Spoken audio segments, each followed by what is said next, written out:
Welcome back to another episode of Insights with Experts, where we aim to encourage and foster discussion, learning, and creating an informed global community.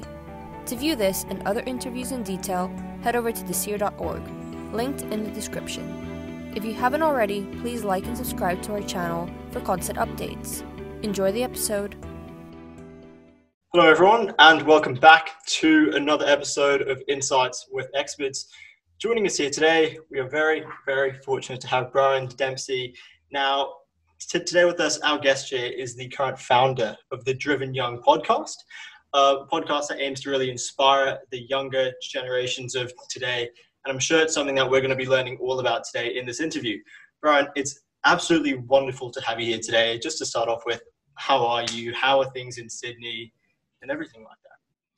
Yeah, thanks, man. I'm really excited to be here. I'm doing pretty good overall. Obviously, as we're recording this, we're in lockdown in Sydney, and we have been in lockdown for about 6 weeks. We just got extended for another 4 weeks. So it's really definitely taken a big hit on what I do in terms of presenting, and I do all my podcasts in person usually. It's definitely sucked, but I'm getting into the flow of it, and I'm doing pretty good. Like, I'm trying to take it as it strides and see what I can do with this time I've got. Pretty good. Yeah, absolutely. And I mean, like, when the first lockdown came, everyone thought, oh, okay, this is just going to be 6 weeks of something that we're just going to have to take and then we'll move on. But really, it's just been something that's been coming up over and over again for about a year. So now we're kind of thinking, all right, how can we permanently change our lives to like amend ourselves to COVID and so on? It's really, really interesting. So Byron. Yeah, I mean, it's like, it's going to get to a point where, like, look, we can't just keep doing this. It's going to kill our economy. It's going to ruin too many businesses, too many lives. We just go in and out of lockdown. We've got to figure out a way to deal with this permanently. And they've said this is probably the last time we'll be in lockdown because we're looking to deal with it permanently. But I don't know. We'll see what happens. It's very on the edge right now. Yeah, absolutely. I think one of the biggest mistakes they've made, in my opinion, was focusing on like certain metrics here and there a bit too much and disregarding other ones. For example, if we focus on things just such as cases and health, fair enough, that's good. But if we disregard things such as mental health, what's been happening on students, the toll that's been taking, what's been happening with small economies here and there, then it's a completely different story. And that's the thing. It is almost impossible to track, though. Like, it's so hard for the government. It's easy for the government to say, hey, look, here are the cases we've got, and nothing else. But they're not looking at, look, here is how many people have lost their jobs. Here are how many people are suffering from depression because of the lockdowns and everything. So it's a difficult thing to track. But, that's a whole, I guess, almost philosophical conversation you could have. Yeah, absolutely. And we could probably spend an entire other podcast just talking about it. So I reckon we just get straight stuck in. So Byron, I think the first thing that would be quite interesting to hear about, can we just get an overview of your journey? I guess, what were the steps that essentially inspired you to start the Driven Young podcast, and why do you think it's so needed in 2021?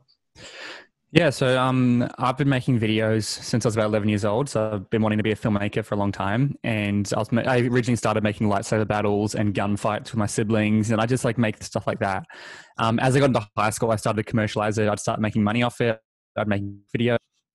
And I kind of became known as the video guy in my school. So I'd always do all the video projects. I'd spend hours in year 12. I spent hours and hours doing video projects to the point where I was kind of I really don't need an ATAR at all.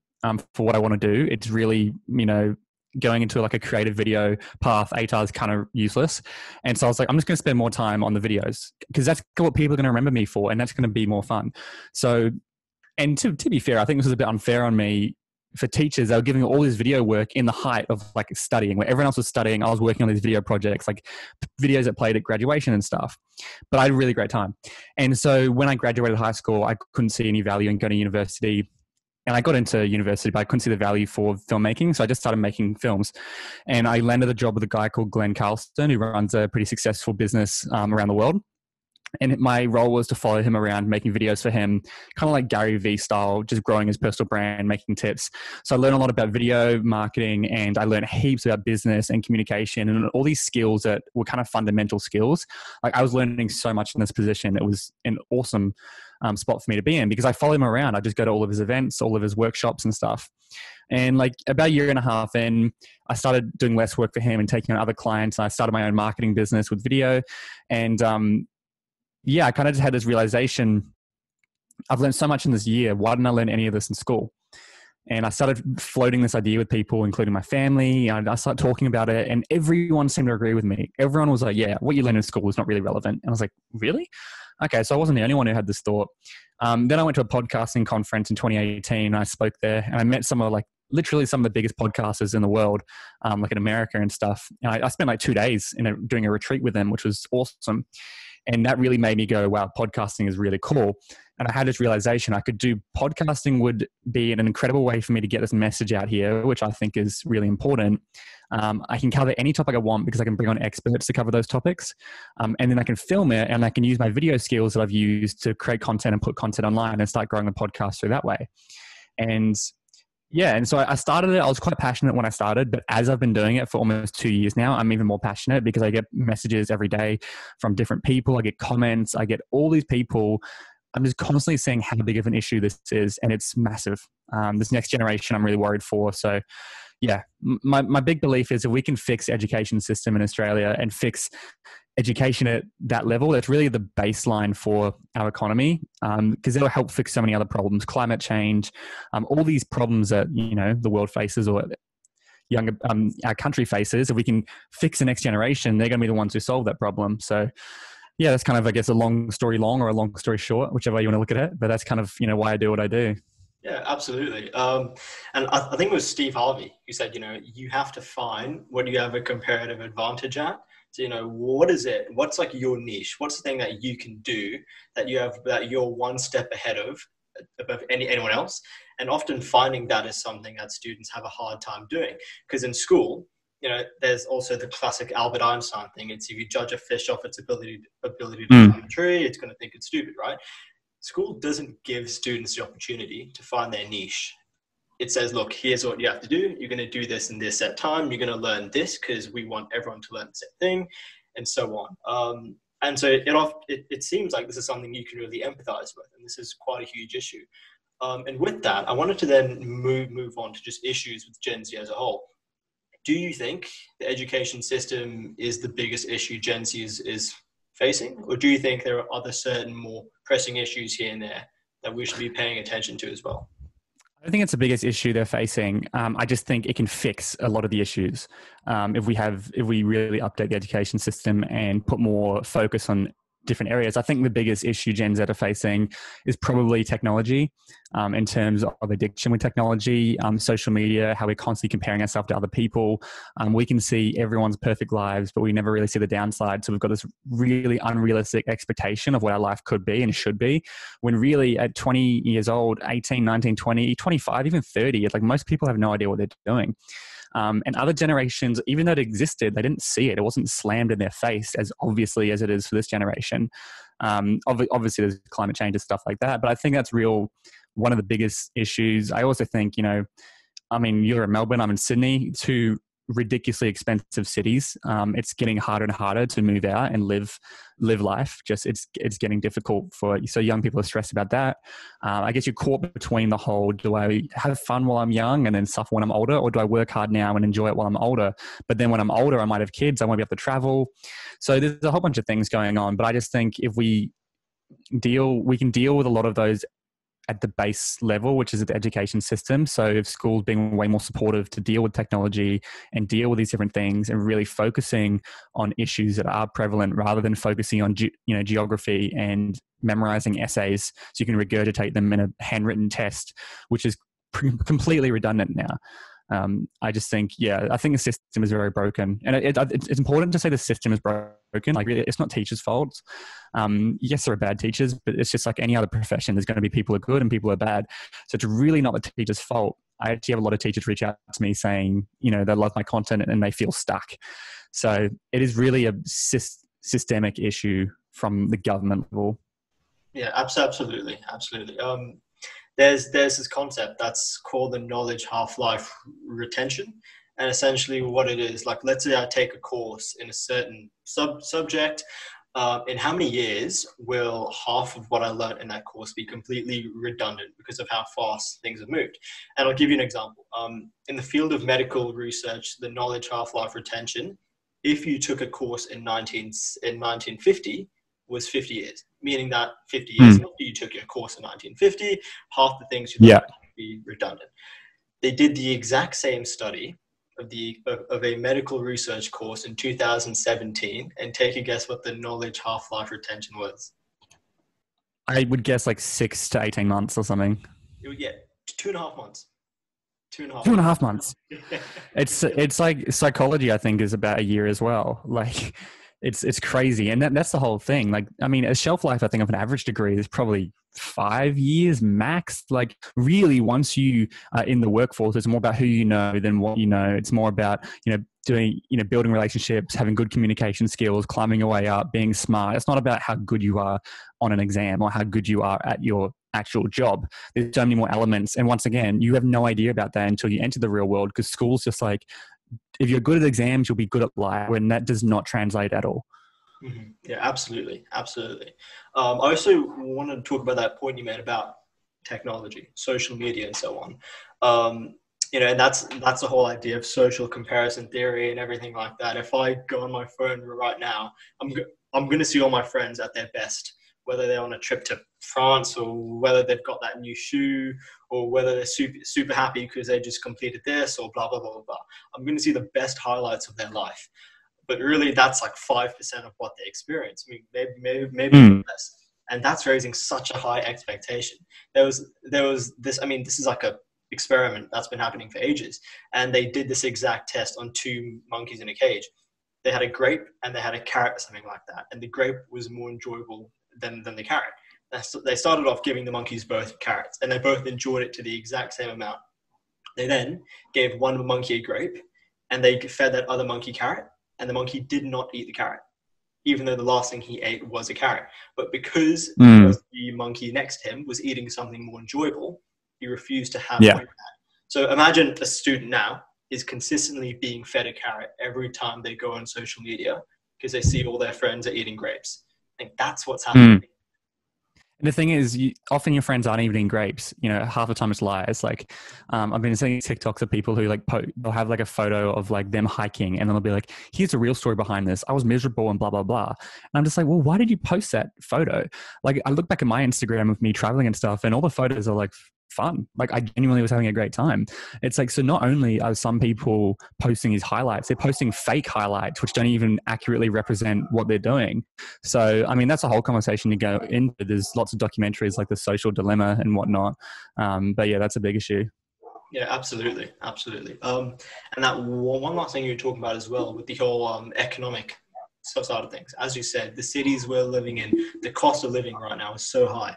And I think often the biggest mistake relatively older people make when they mentor us is they judge our circumstances as if it was them back when they were 1970 or 1980 or so. Yeah.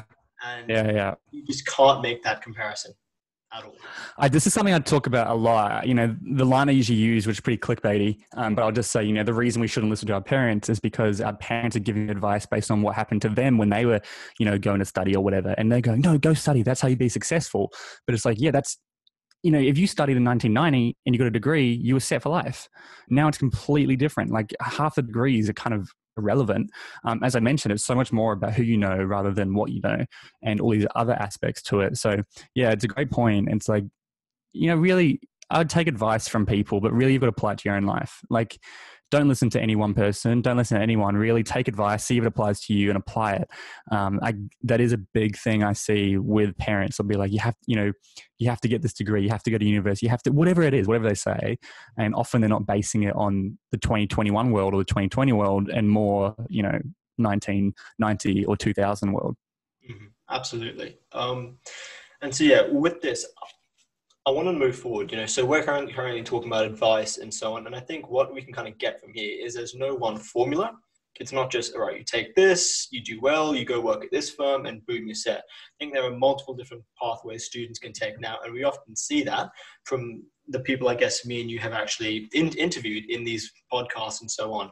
So I wanted to ask, during your experience interviewing all these people, what have been the common synergies, I guess, the common traits you've found in these successful people? And are there any things here that the younger generations should be trying to mimic? Yeah, I mean, it's a great question. I think definitely there's kind of like three main things I think a lot of people attribute their success to. Number one is their network, like who they know. I've already mentioned that a few times. So the relationships you have and who's, in your network is a huge success. Number two would be real world experience. So not theoretical experience, but actually getting out there and having real world experience and whatever it is. And number three would be like mentorship. They often had mentorship or they learned from someone and they had a coach or whatever it is, right? They're kind of like the three things I see that are consistent across successful people. I also say something that's very consistent when people give their advice to younger people is the importance of taking risks while you're young and really getting out of your comfort zone while you're young, because now's the best time to do it. Because if you fail, the consequences will probably never be smaller. You don't have any kids, you don't have any real responsibilities, even though it might feel like you do. Most of us, don't even own any property, have any kids. Really, it's just yourself you got to look after. That's not everyone, but that's pretty true for a lot of young people. Contrast that to someone who's 35 with two kids on the way, or a second kid on the way or whatever. You can't afford to take huge risk because the consequence might mean your family's in danger. So I think taking risks and getting out of your comfort zone is so important, because you've got this window of freedom from 18 to 25 where you can really just go hardcore, go all out at something. And if it falls out, then you're still good to keep going. You can just recover really quickly. Your ability to recover will never be easier when you're younger. So, take advantage of that. Yeah, absolutely. And often people ask themselves, how do I find my niche? How do I find what I'm good at and so on? And often, that thing isn't going to come find you. You have to go out and find it. And so those younger years are probably the years you should be going around literally bouncing yourself off the world, discovering the kind of person you are. Yeah, well, I mean, it's like how do you figure out what your favorite ice cream flavor is? You try them, you taste all the different flavors until you figure it out. You're not going to just look at it and be like, nah, that one doesn't look too good, because it might taste amazing. And so you've just got to taste and try as many things as you can while you're young. It's really the only way to figure out what you want to do. As I mentioned, we live in such a theoretical world where we're like, oh, you could do this. It blows my mind how many people will choose a law degree without ever doing research or going into a law firm and seeing what it's actually like. They'll just choose it on a whim, as if it's not 5 years and $100,000 of your life. So yeah, I think that is a huge one. Absolutely. And so where I used to live in Southeast Asia, in Singapore for 5 years, in Malaysia for 6 years, I don't think you can find many places in the world where there just wasn't that kind of forced culture from the parents on students in terms of what they should learn.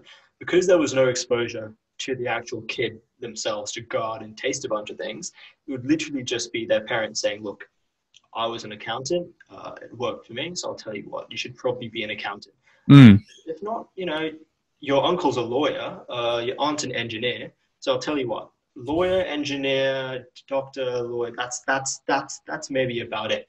And the amount of people I know who are doing things because it's literally what their parents want them to do is just Oh, it's unbelievable. Especially, I know Singapore's got like very strict from that area as well. I think, my uncle and auntie live in Singapore, and I think they have something like an equivalent of like a HSC in primary school, which allows you to get into high school. So they've got this unbelievably stressful time where apparently like parents will take like a month off work to help their kids study. Keep in mind, they're like, 12 years old? It's like, that is, I also think they have quite a high rate of young suicide, which obviously is probably a correlation. But I mean, even then you're looking at, Singapore, Australia, these countries are very developed. We're very advanced and we still have these problems. So it's pretty crazy to me. Yeah, absolutely. Okay, so in terms of like the alternative solutions that we have, you talked about mentorship as well. And I would imagine that's something you can sympathize with quite a lot, specifically because that's what you were doing in terms of making videos and so on in like your early ages and so on. And with that, like, what do you think of the concept, I guess, of, when people always say surround yourself in a room of people smarter than you are and so on? What do you think of that concept as a whole? Is it something we should aspire to, or, are there many implications around it? Hope you're enjoying the episode so far. To learn more about Orakui, as well as more information about our upcoming episodes, don't forget to follow our socials for constant updates and education content. Links are always in the description. Yeah, I mean, I'm not sure exactly on that exact quote. Surround yourself in a room where people are smarter than you. It's probably good advice, but I'm more just a huge advocate of having good quality people around you. If there's one thing that's really changed my life and changed my mental health, not that I've had mental health problems, but like when I've been my happiest is when I've had really good people around me, which is why lockdown is quite a big blow for me because I don't get to see them. And so that really shifted like a year ago when I kind of went on this retreat. I met all these people, then I met all these people off the back of that, and now I've got an incredible friendship group with all these amazing people. They're all the content creators. They're all aspiring to do cool stuff, and that really just was a game changer for me. So I do think there's that quote, if you're surrounded by 5 idiots, you'll be the fifth. If you're surrounded by 5 winners, you'll be the fifth winner. 5 millionaires, you'll be the sixth millionaire, whatever it is, right? So I do think people really need to be focusing on who they're surrounding yourself with. There's I think Jordan Peterson said something along the lines of, would you recommend your friends to your sister or something? Like, would you want your best friends being friends with your sister or your brother or something? If the answer is no, why are you friends with them? It's like, we always so hard on ourselves. So I think not necessarily culling your friend group, but just trying to put a lot of work and time and energy into surrounding yourself with good quality people, because that, when times get tough, they're the ones who will be around you and will be able to help you get back up. Yeah, absolutely. Absolutely. And I think often people mistake that when you tell them surround yourself with people who are quality, with just a complete disregard for things such as mentoring and so on. If I should only surround myself with people smarter than me, why should I mentor someone who I guess isn't?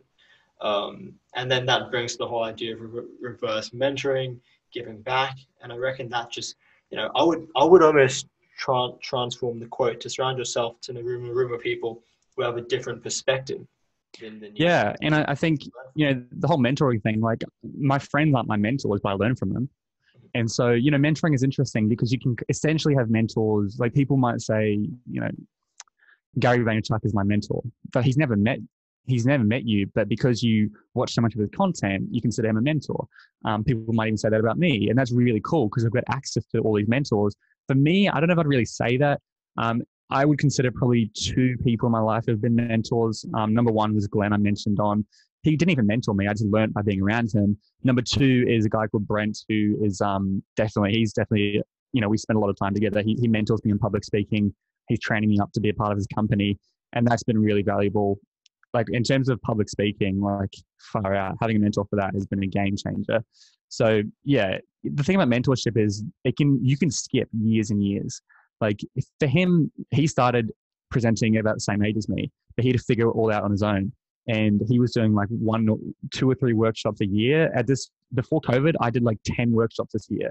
So I'm just like going at light speed compared to him because he's teaching me what to do. Every time I do something wrong, he'll be like, you should try this, you should try this. And he's mentoring me. And so my ability to get good at that is just massively accelerated. And that applies to anything in life, really.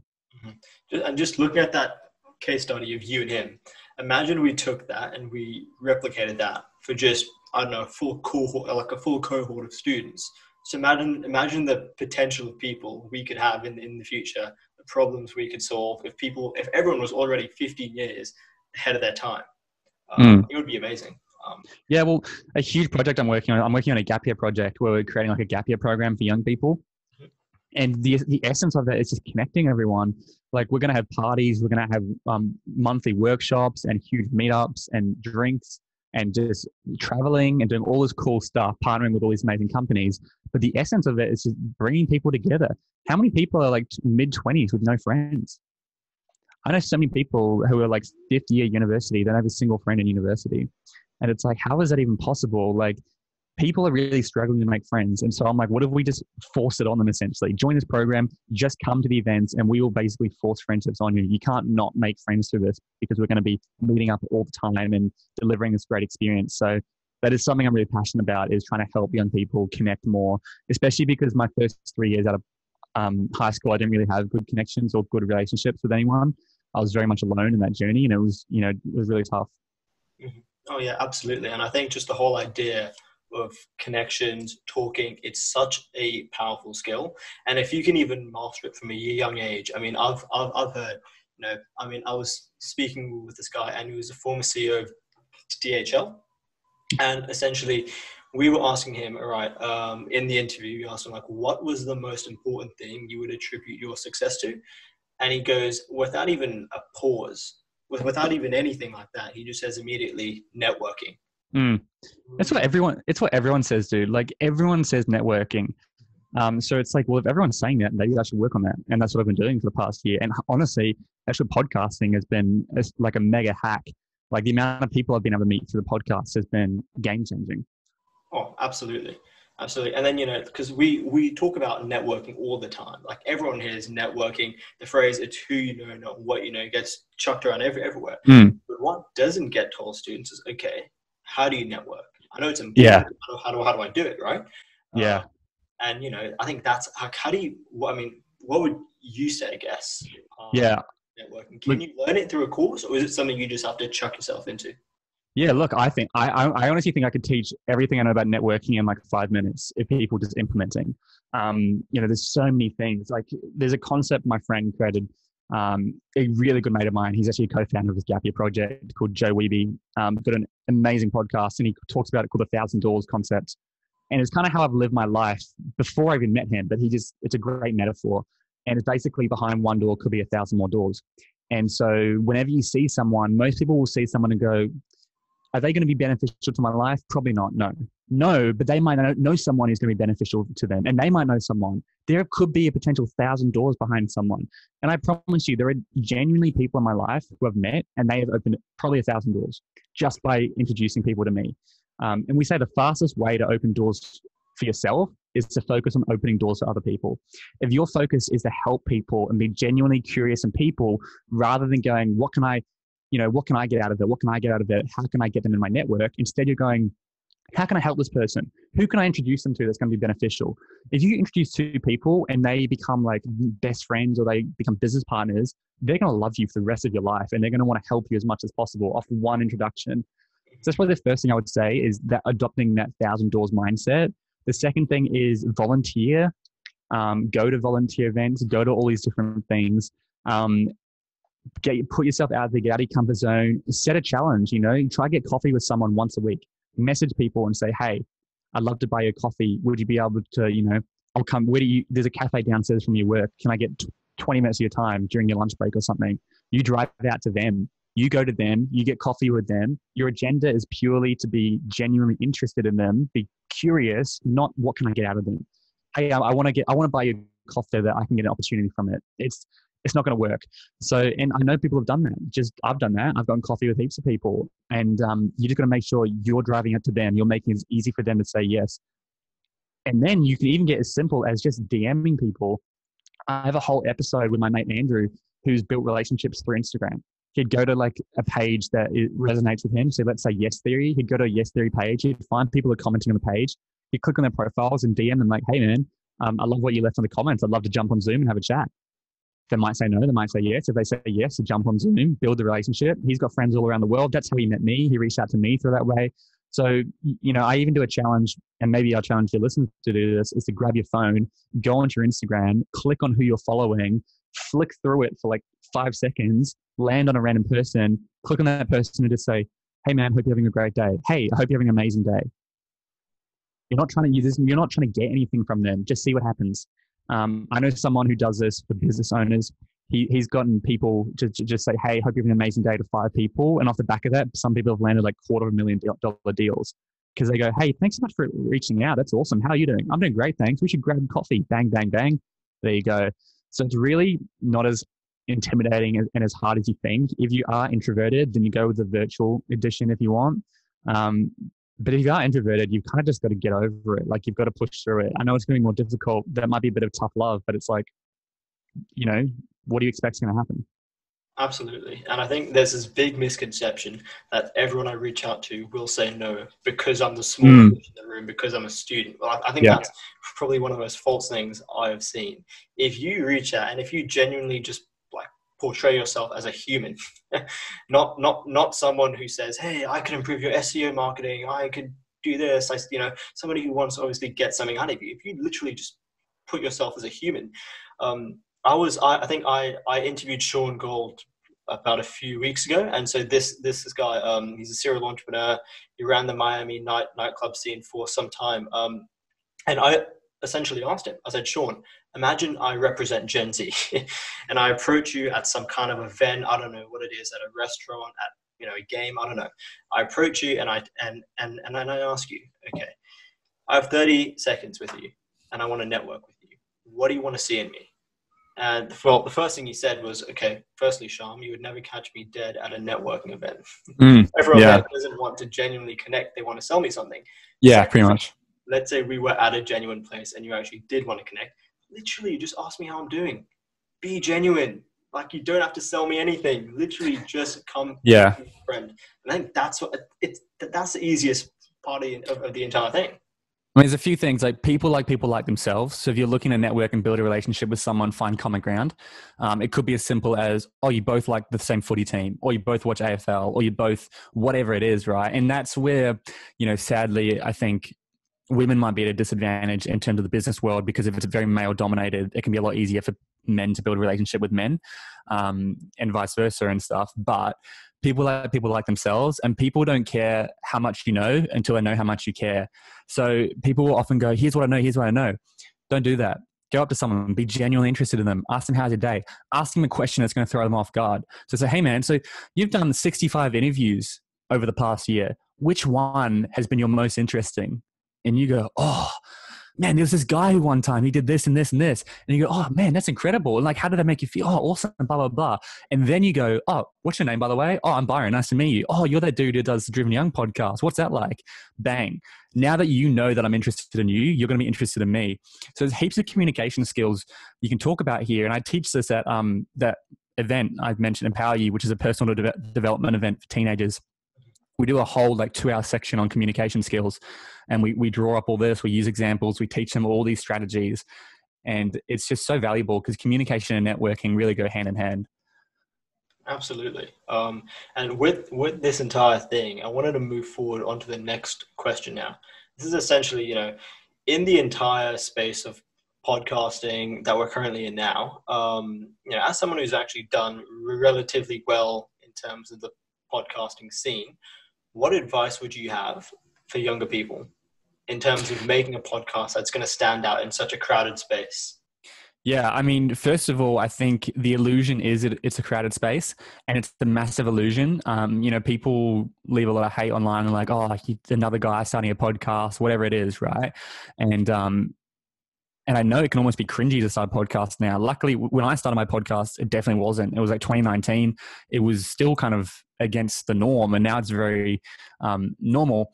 And so I think ignore that. Just if you want to start a podcast. Who cares what people think?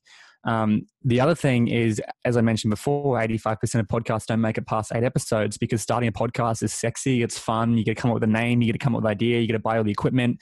But then when you've got to do it every single week, in and out, and it's a lot of work, people give up. They lose motivation. A key point would be, when you're doing a podcast, what is an audience of none? So what is something you would do for an audience of 0 people?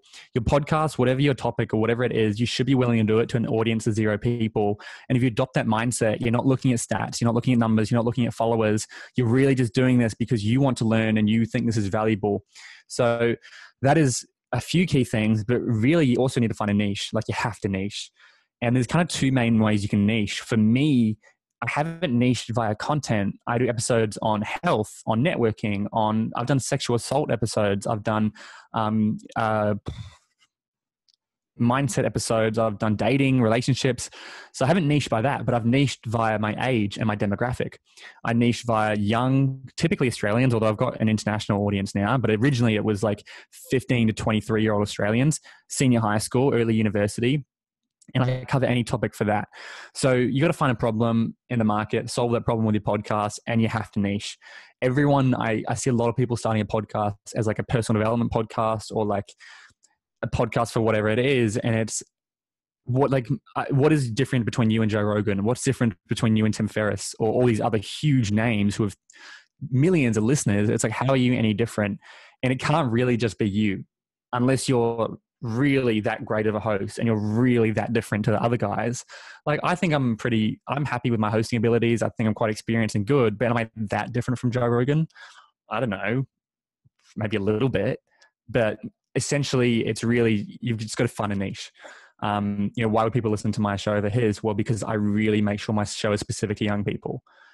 And, I really hyper focus on that. So yeah, I think finding, the riches are in America, they call it the niche, not niche. So they say the riches are in the niches. So yeah, figure out your niche and just go for it and commit. Like, don't give up. So there's so many podcasts out there that are dead. Every time I come across someone who's got a podcast, I click on it and I honestly just assume it's going to be like, 2019 or 2020 was the latest episode. And I'm like, yeah, because everyone gives up on podcasting. So don't give up. Just keep pushing through it. I mean, like, have you ever just scrolled back, looked at your first ever episode that you released and just cringed and thought, oh, wow, I've improved in so many aspects here and there? Yeah. Yes, but also no. Like, I'm pretty proud of my first episode. Like, I guess considering how little I knew, I thought I did a pretty good job. I see clips every now and then of it and I'm like, I did, yes, I think I've improved a lot since then, but, I'm pretty happy with my first episode. And it's also like, you can't beat yourself up. Like, I'm only here because of my first episode. So you could look back and go, it's cringe, but there's that quote, I think Martin Scorsese, that says, if your first draft doesn't make you feel physically ill, then you've done something wrong. And it's like, yeah, it's a good one. Like, you're spot on. Like, all YouTubers look back at their first content and go, ooh, that's, it's cringe. Yeah, and even now, we're at like the 68th episode, I think. I'm probably going to look back 6 months from now and think, oh my God, what on earth was I doing? Yeah. But yeah, it's that concept of just always improving, always looking back, just being self-aware, I guess.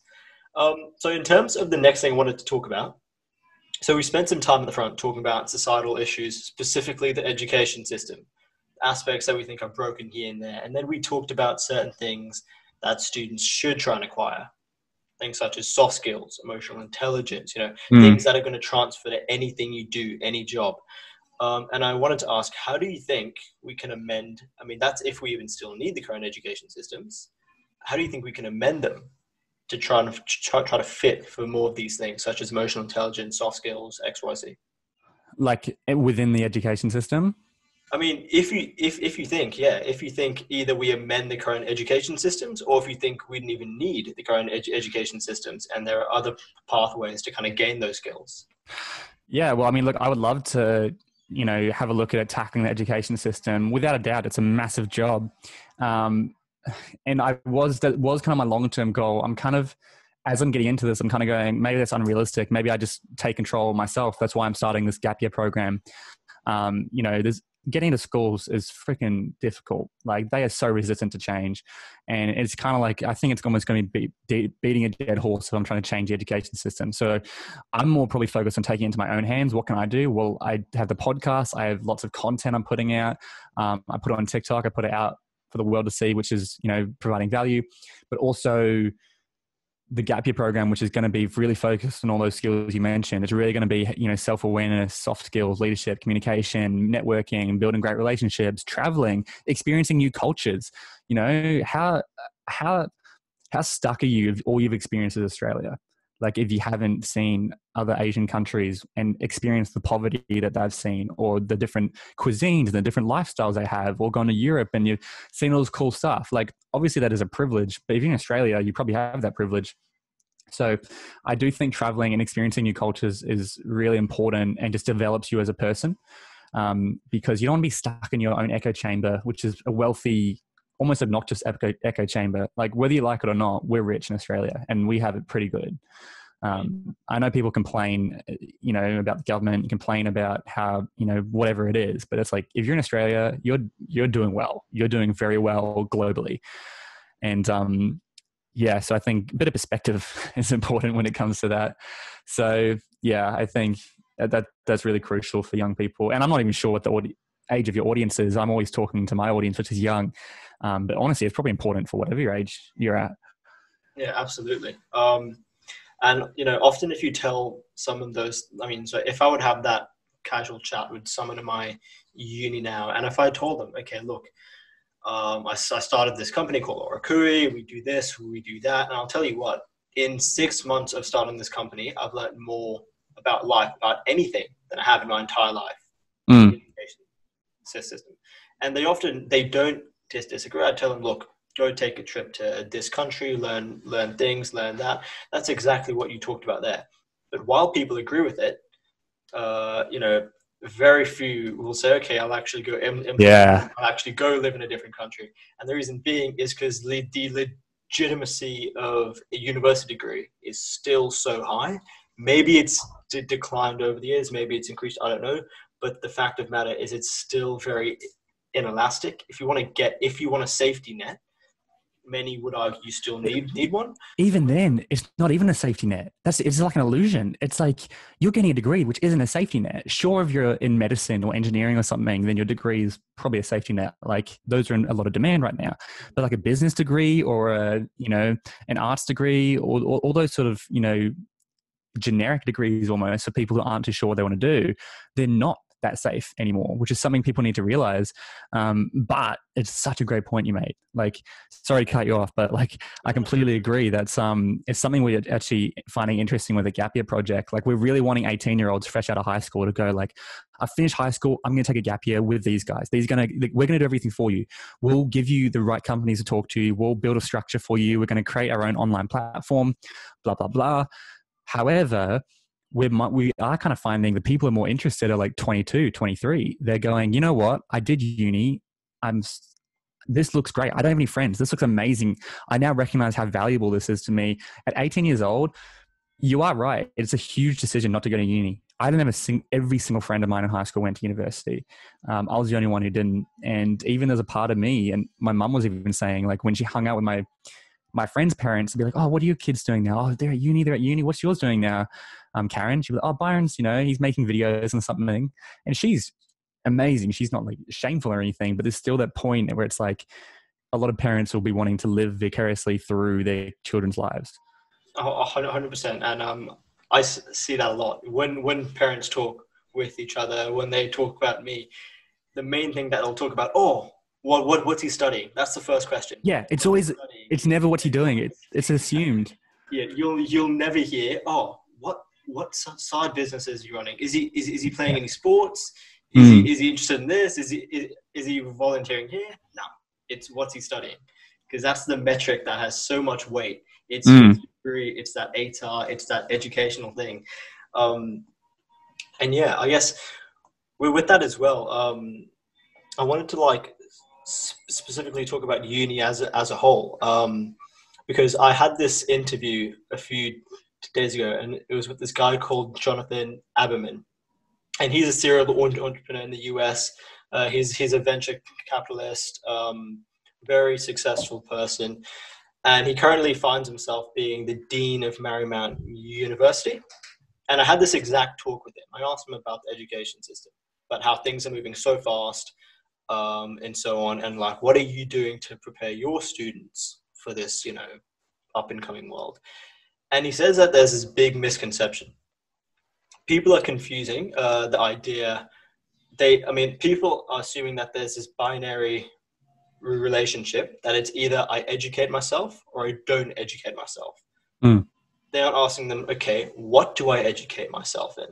So there are good pathways in university. There are useful things, such as you were just saying, med and so on. And I guess the real thing here that he was mentioning is it's completely fine if you choose not to educate yourself, but what are you doing in that time?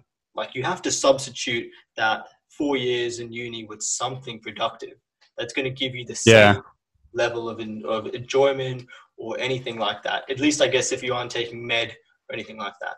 So I guess, what's your take on that? What would you see someone doing for 4 years of their life as opposed to... Yeah. I mean, it's a great question, because the argument I often get when I say I'm not exactly against uni. I'm more against the way we're forced into uni or pressured into it.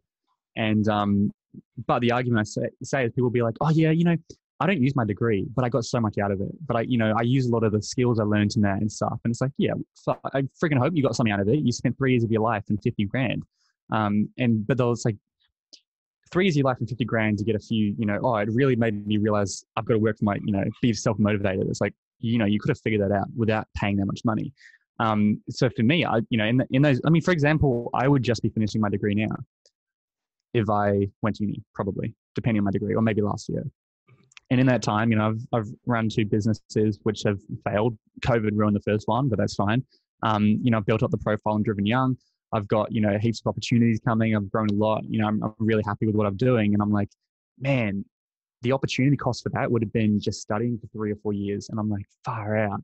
And the thing is, if I had gone to uni, I would have never imagined the opportunity cost could be me starting a podcast and growing a brand and getting, 600,000 followers on TikTok and educating hundreds of thousands of people around these topics and doing all this stuff. Because you can't imagine what the opportunity cost could be. And we often post-rationalize our choices. So we'll say, yeah, I'm really glad I went to uni because I got this and this and this out of it. Yeah, but you could have got that while traveling and while having fun and while making money as opposed to spending money.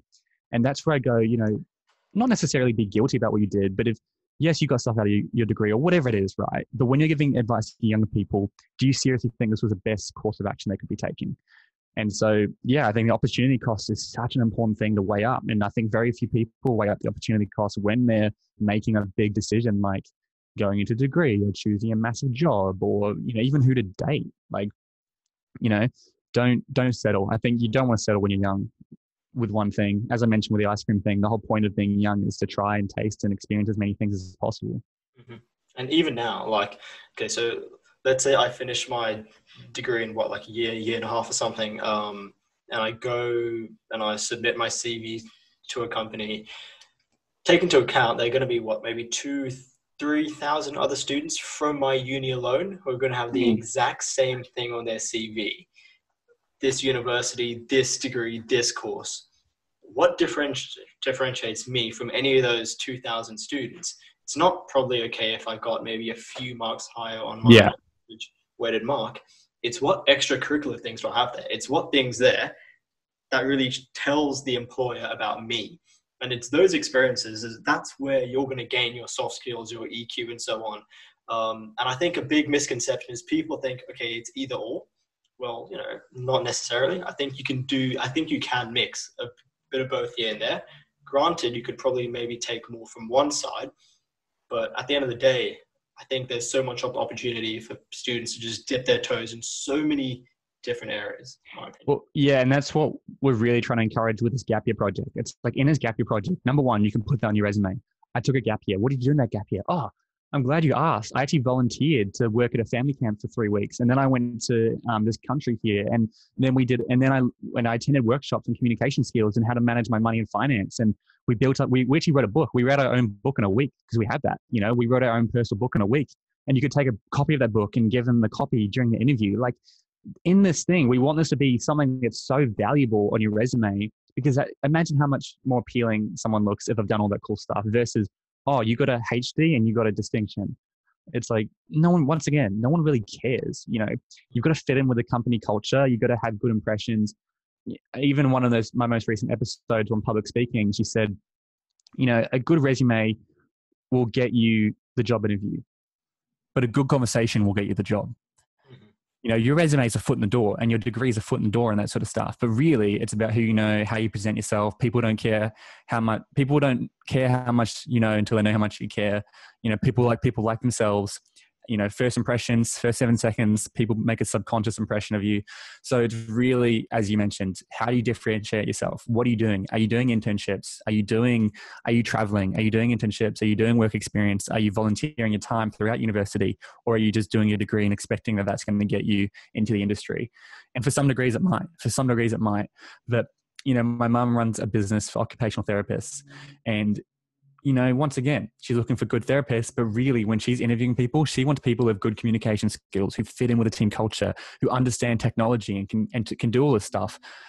And it's crazy how many people will come and have none of that. There'll be really awkward interviews. And it's like a good conversation will get you the job. A resume will get you a job interview.